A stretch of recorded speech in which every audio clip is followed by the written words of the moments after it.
Very good evening, everybody. So, we are discussing regarding the second chapter from the Stuart Close, that is the general interpretation, where he tried to correlate the homeopathy with the basic sciences, and he explains many facts related with it. Earlier, we have learned that he has explained the correlation between the science and art, where he says that every science has its expression in the arts, and every arts has its foundation in the science. And this is very truth, because if one borns with the artistic aptitude, latter he always seeks to find it out, the philosophy behind that, the science behind that. And the person whose eyes are open right from the start, in case of scientists, they always goes on doing their hard work, scientific experimentation. Ultimately, they reach to that level that it gets expressed as an art, and both of them meet at the same top of the mountain. So this is what he has explained, and then he started explaining about the homeopathy as a science, the scientific aspects of homeopathy. Homeopathy is the only medical science which is based upon the scientific experimentation. Hahnemann, throughout his life, followed the Lord Bacon and Lord Bacon's inductive method of reasoning. Inductive method of reasoning always depends upon four factors: exact observation, correct interpretation, scientific construction, and rational explanation. And Hahnemann followed these four steps throughout his life and developed this specific system of medicine. Nothing in the organon, not a single sentence in the organon is the speculation. Everything is the product of experimentation, and that's why it is most scientific system of medicine. So what is science that he tried to explain over there? And we have discussed that according to the standard dictionary of the according to standard dictionary, the definition of science which fulfills all criteria by homeopathy, and that's why we can say this is the scientific system of medicine. It depends upon facts. From the facts, the deduction are taken, and then there is a formulation of specific laws, and those laws which we can apply everywhere, then it becomes a more and more scientific. That's what we have discussed. We are on page number 17. Let us start with the next paragraph. Law, in the broadest sense, is the observed order or relation of the facts. It is not required that cause of the order or relation to be known. As mathematicians and astronomers, accustomed to deal with the highest order of facts, are content to accept the law of gravitation without explanation of the cause, so physicians, if there will be a law of cure, may accept it without explanation of its cause. But the tendency of modern physical science is towards the more complete generalization, its goal being the discovery of universal principle which shall connect all physical phenomena. So the facts which ultimately leads with laws, for example, the law of gravitation as explained by Newton over there, this is the product of observation, and it was happening in the universe. Then he explained the scientific concept that there is a gravitation because of things falls on the earth and they never goes away from the earth. In the similar manner, it is based upon the observed facts. The same is true with the effects of moon energy, and there is a flood happens to be there in the sea. And that is also effect of that is also connected with the observation of the facts, and then science has developed. In the similar manner, the homeopathic science, the law of cure, is also based upon the observed facts. But what he says, the modern science peoples never believes on those things. They want something material. But everything is not available in material form. It is not possible to explain each and everything in a material form. But still, there are many things with which we can connect. Yes, this science is related with the rest of the basic sciences, and we can say the scientificity of homeopathy. Specifically, in the scientific sense, the law is connecting link between two series of phenomena, showing their relation to each other. And this is the very specific thing which is explained. If you want to show this is scientific, then it must connect the two series of phenomena. If it connects, it definitely is called to be a scientific value. He gives the one example. There are two tests of validity of any law that is claimed to be natural law or law of nature. Number one, that is capable of connecting or explaining two series of natural phenomena. And number two, that it is harmony with other known laws. So this is very important thing which he is explaining. Which law you will call to be a natural law or nature's laws? Then it should connect two phenomenons. Phenomenons means series, phenomenons means expressions. So two series of expressions, if you are able to connect with the law, then definitely your law has a nature's value. At the same time, whatever your law is there, it should go hand in hand with the rest of the laws of sciences. If it is there, then that law has a scientific value. And then he gives examples of it. In optics, optics means science of vision. In the optics, for example, we have phenomena or properties of luminous bodies and phenomena of light receiving bodies. These two series of phenomena are connected and explained by the law of diffusion of light. And that's why law of diffusion of light has a significance or it has a scientific value. In physics, the phenomena of sun as regards density and volume are related to the phenomena of earth by the law of attraction or gravity. So he is explaining how all those laws have scientific value because they connect two series of phenomena. Then he gives one more example. In chemistry, the properties of potassium are related to the properties of sulfuric acid by the law of chemical affinity and definite proportions in the formation of new compound, potassium sulfate. So these are two series of phenomena. When gets connected with the help of law, then it has a scientific value. In the similar manner, in homeopathy, we have phenomena of drugs related with the phenomena of diseases by the law of mutual action under the principle of similarity, contrariety, proportionality, and infinite similarity, reducible against the principle of universal assimilation or homeostasis. So homeopathy is again based upon law of similars. What it connects? It connects two series of phenomena. One phenomena is disease phenomena. So whatever may be the natural disease of the person, it gets expressed through the signs and symptoms. So that is a phenomena of disease. In the similar manner, when you prove the drugs on healthy human beings, in the similar manner, when you prove it in dynamic form, 200, 1M, 30 potency, which are called to be a dynamic potency, and you give it to the healthy human being, it again expresses in the form of signs and symptoms like a natural disease. This is called as a drug phenomenon. So drug phenomena is connected with the disease phenomena with the help of law of similars, and that has a scientific value. So two phenomena when gets connected with the law, then it has a scientific value. Therapeutic. Now he explains one more thing. There are few more laws which he has mentioned. Law of similarity. Contrariety means action and reactions are equal and opposite. Proportionality means law of minimum dose. Infinite similarity is again the same. So these are all laws which are related with the laws of basic sciences, and that's why they have the scientific value. And now he gives or defines therapeutics. Just those who are students over there, right on side, this is the MCQ for 2 marks definition of therapeutics. Therapeutics is that department of medical science that relates to the treatment of disease and the action of remedial agent on the human organism, both in health and disease. This is called as a standard dictionary definition of therapeutic. So therapeutics is the application of medicinal properties to the disease properties or medicinal drug phenomena with the disease phenomena. Since it conforms to every requirement of the general authoritative definitions of science, homeopathy has been defined as the science of therapeutics. No other method or system of medical treatment conforms or even claims to conform to all these fundamental requirements. So, what homeopathy fulfills regarding the laws and principles, no other pathy fulfills. Homeopathy is the only science which fulfills all the criteria because it is not just a speculation. I feel this is the remedy. Why I feel? Because I apply the law of similars. Why I am giving certain amount of medicine? Because that there is a law of minimum dose.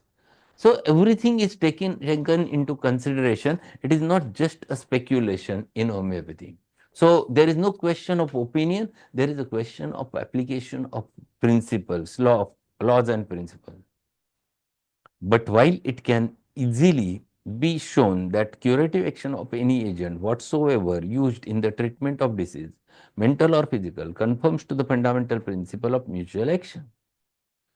In the narrower or more practical sense, homeopathy must be defined as science of therapeutic medication, since it commonly uses medicines and drugs alone to effect its purposes. So whenever we used to prove the drugs, we know why do we prove? We calculate or we collect the data available after proving, and we develop our materia medica, and to which we label by the name of drug phenomena. When we use the law of similars and patient comes to you with the similar types of symptomatology, we apply that medicine to the disease phenomena on the basis of drug phenomena. So this is what homeopathy. So here you are applying and connecting two series of phenomena, and that's why it becomes very specific system of true therapeutics. So clarity is there over there in homeopathy. But while it can easily be shown that curative action of any agent whatsoever used in treatment of diseases, mental or physical, conforms to the fundamental principle of mutual action. In the narrower or more practical sense, homeopathy must be defined as science of therapeutics, since it commonly uses the medicines or drugs alone to effect its purposes. Homeopathy is not, strictly speaking, a system of medicine, as it is often inaccurately called, using the word medicine in its broad general sense. General medicine is made up of number of distinct sciences, including general therapeutics, which covers all therapeutics resources known to the man.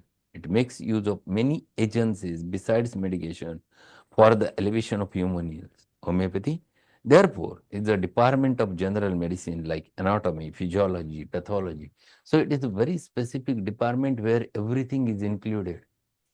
It is one department. It is not only just system. There is complete department which deals with the whole science, which is a thoroughly experimented science, and which has derived its organon right from the experimentation, which has derived the materia medica right from experimentation, which derives its repertory right from experimentation, which derived homeopathic pharmacy right from experimentation. So there is nothing like speculation, a thought, a opinion. Whatever is there in homeopathy is specifically experimented, and that's why it is a science. And then he explains the same thing, homeopathy and experimental science. Like chemistry or physics, homeopathy is established under the principles of inductive method in science. Considered as science, it consists of two series of phenomena, independently observed, collected and studied, connected by the underlying law or principle of nature. Its elements are: number one, the phenomena of disease; number two, the phenomena produced by drugs when administered to the healthy persons; and number three, the general law of mutual actions, otherwise known as Newton's third law of motion or law of similars, which connects the two series of phenomena. So this is what is there in homeopathy. We connect two series of phenomena with the help of those laws, law of mutual action, law of similars. The phenomena of disease constitutes its pathology. The experimentally derived phenomena of drugs, its materia medica, and the application of its materia medica under the law of therapeutic. So we use this law while treating the patient. So this is how we connect the two series of phenomena with the help of homeopathic remedy. So we used to use this in a specific manner. Experimentally, in the construction of homeopathic materia medica, medicines were administered singly in various doses to the healthy human beings for the purpose of eliciting, observing, recording, and comparing their effects. So this is what is the drug proving is there in homeopathy. We used to prove the drugs on healthy human beings, first criteria. We used to prove it on both sexes. We used to prove it in different ages. We used to prove it in different potencies. But we used to prove it singly. That is more important criteria. And because of which we know what capacity this medicine has to produce or an effect. Comparison shows that the symptoms thus produced by the drugs are similar to the symptoms of disease. Any symptom or group of symptoms of disease may be duplicated from the Mater Medica record of drug symptoms. So, we get many symptoms when we prove the remedy. So, when we prove the remedy, we get multiple symptoms. We go on writing it down. We prepare our Mater Medica from the comparison, analysis, and then we prepare our Mater Medica. We form our Mater Medica. And later, what do we do? When we prove next remedy, we find there are some symptoms which are common to both drugs, but some symptoms are absolutely different, which are called to be individualizing features or which are called to be a keynotes or characteristic of that remedy. Experimentally, also, it has the proven that under certain conditions to be stated hereafter, medicines cures diseases by virtue of their similarity of the symptom. That is, medicines cure or remove the remove in the sick symptoms similar to those which they have the power of producing in the healthy. From this fact of experience was deduced the law of cure and medication known as law of similars, which is found on examination to be a statement, in other words, the words of general law of mutual action, variously termed the law of equivalence, the law of action and reaction, the law of balance or equilibrium, the law of polarity, the law of compensation, and Newton's third law of motion. So all these are the laws, name of the same law which we used to use in our practice. So in the state of health, same law is working. In the state of disease, same law is working. In the state of cure, the same law is working. The whole homeopathy revolves around this law. That is, action and reactions are equal and opposite, and because of which it is possible to understand exactly how the homeopathic medicine acts, how the natural disease develops, and how homeopathic medicines cures that natural disease with the help of production of artificial disease. So all those things are having a scientific value. It is not just this, I thought this is the remedy and this is working. No, what I thought or why I choose that remedy, there is a scientific reasoning behind that. And that's why it is called as an experimental science. Nothing comes out from the speculations of animal. And then he turns to the last part of it, homeopathy as an art. Homeopathy works in perfect harmony with all necessary rational, non-medicinal, mechanical therapeutic agents. What he's saying? Homeopathy works in perfect harmony with all necessary rational, non-medicinal and mechanical therapeutic agents. Means what? When patient comes to you with a very severe pain in neck, he's not able to turn the neck any side, he's in agony over there, and so you have to use a cervical collar for his support, is nothing but non-medicinal agent which is necessary and which is rational at that time to apply along with your whatever remedy for the patient. So homeopathy is the system which is not just giving a medicine to the patient. It is a system which is called to be homeopathic management, surgery, obstetrics, hygiene, dietetics, sanitation or sanitary science, chemistry, so far as it is applied in the preparation of medicines and in ejecting and antidoting poisons, and psychotherapy, all find in homeopathy their congenial and most powerful ally. What he is saying? He's saying that it is not only just homeopathic medicine is the thing. It depends upon situation, what you have, how to decide and how to go ahead. You have to take into consideration what is the need of the time. Sometimes there is a need of the time that you might have to use the antidote also, if the case is found to be a material disease, or if it is in the suspended animation state, if you want to bring that patient out, sometimes the defibrillator is necessary to use for that patient. It depends upon the situation. So it is not, homeopathy is not saying that don't use the defibrillation. Homeopathy is not saying that don't use antidote. Depending upon the situation, you have to decide whether it is the field for homeopathy to work on or if it is not. And that's why he has written one big chapter, The Scope of Homeopathy, where he has explained exactly the scope of homeopathy, where homeopathy will going to work. So we must know the horizons of homeopathy so that we can cure the patient and we can understand and we can think what is the need of the time. Homeopathy goes hand in hand with all those methods. It goes hand in hand with surgery, it goes with obstetrics, it goes with the chemistry, it goes with physics, it goes with biology. Even last point which he has mentioned is psychotherapy. Very important thing. You have to give time, you have to explain the patient, you have to talk with the patient, many things which you have to do over there. And these are more very, very important things. Homeopathy is opposed in its constitution and principle to all forms of treatment by direct or physiological medication or physiochemical treatment or treatment based upon chemical theories.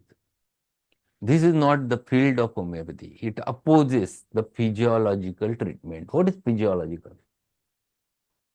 Means homeopathy doesn't want to just apply the medicines on the law of palliation which allopathy used to work. They give the material medicines in order to produce a palliative effects. So there is no question of a cure comes whenever the patient is suffering from chronic disease. If the patient comes to you with breathlessness and he is having that asthma and he is in acute panic attack, yes, for time being you must palliate, but that asthma will not going to get cured with your Blata mother tincture. Blata mother tincture will work as a physiological dose and will only palliate, will not going to cure. If you want to cure that patient, then you have to ask the details when exactly the patient is having asthmatic attack, how, which are the things which aggravates its problem, which are the things which ameliorates its problem. If patient is able to explain all those things and if you get a rather clear totality, then you can find it out the patient's remedy. For example, patient who comes to you at 2 o'clock at midnight and he is having a tremendous attack of asthma and he is not able to lie down and he is just coughing and he is absolutely in breathless state and he is bending forward and he is feeling only in that condition better, and he wants he tries to cough it out but it is rather difficult for him associated with severe lumbar backache, and patient comes to you. So what you will going to prescribe?